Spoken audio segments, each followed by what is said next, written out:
This is an excerpt from a longer piece. This is the piece that gets in the way when I'm trying to write something else. I don't know if it's poetry, but it's time, poets. I think it's time. And Kim Wright, if you're watching, this one is for you. The poets are coming. To every relativist member of Congress who has ever responded, well, you know, it just depends, to questions regarding automatic weapons, human life, and our clockwork propensity to shoot one another at the mall, you're serving your last term. It's time to lose an election, you rapacious whore. We have real problems that relativist chicken shits won't ever solve. If your knee-jerk response is to murmur, I formed an ad hoc committee to investigate that very point, and we'll have a plan of action rolled out in a matter of days, your time is up. You need to go.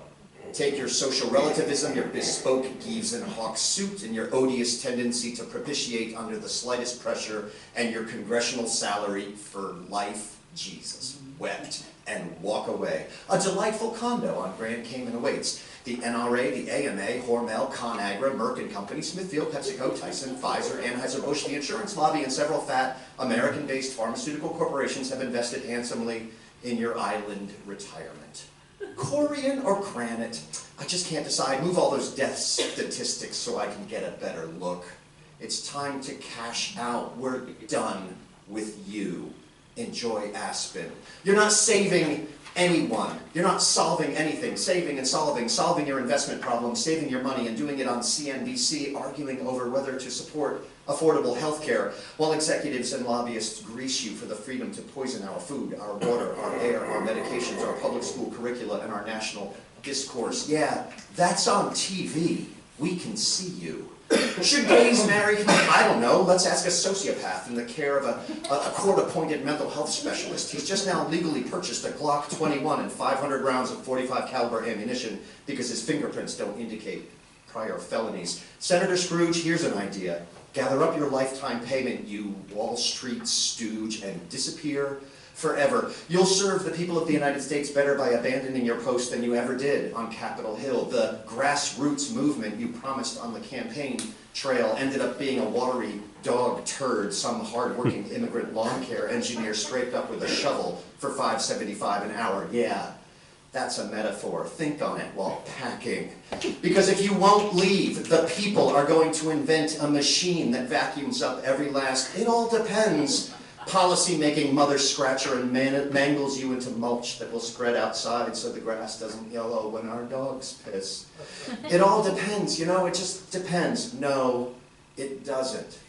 To the republic for which it stands. No, it doesn't. Take your money and go away. The poets are coming for you, Senator Scrooge, and we tell the truth.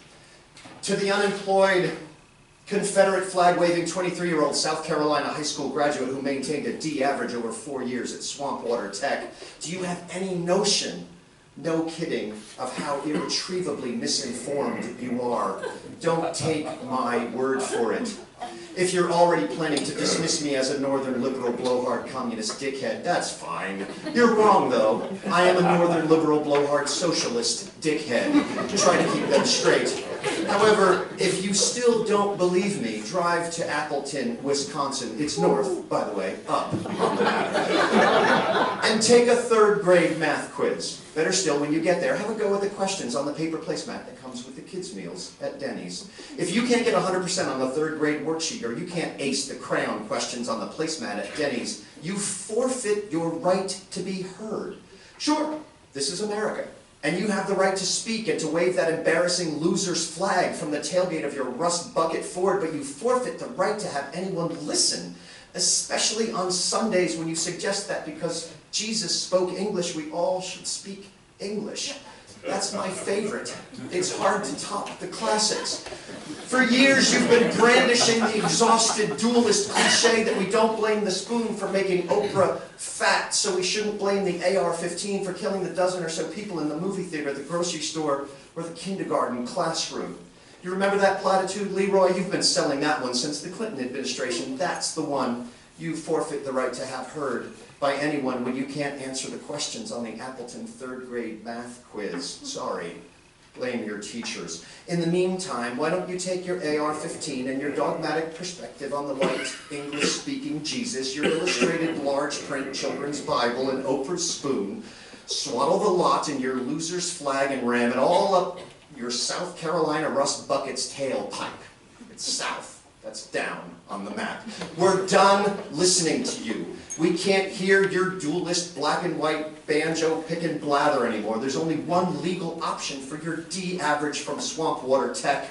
That's, would you like the Big Mac or the quarter pounder? Anything more lucrative is probably going to cause your teeth to fall out and maybe even score you 18 months in swamp water minimum security, but I hear they have crowns in the day room.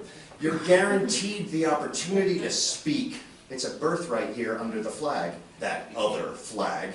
But having anyone listen to your nonsense, that you haven't earned. The poets are coming for you, Leroy. Your time's up.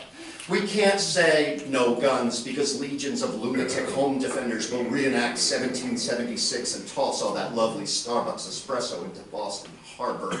We can't say keep guns away from the mentally ill because we're depriving anxious, psychotic, law-abiding insomniacs the right to bear arms while heavily medicated. We can't say stop protecting the anonymity of gun dealers, psychiatrists, and drug-dealing therapists because that's politically incorrect. Well, you know what?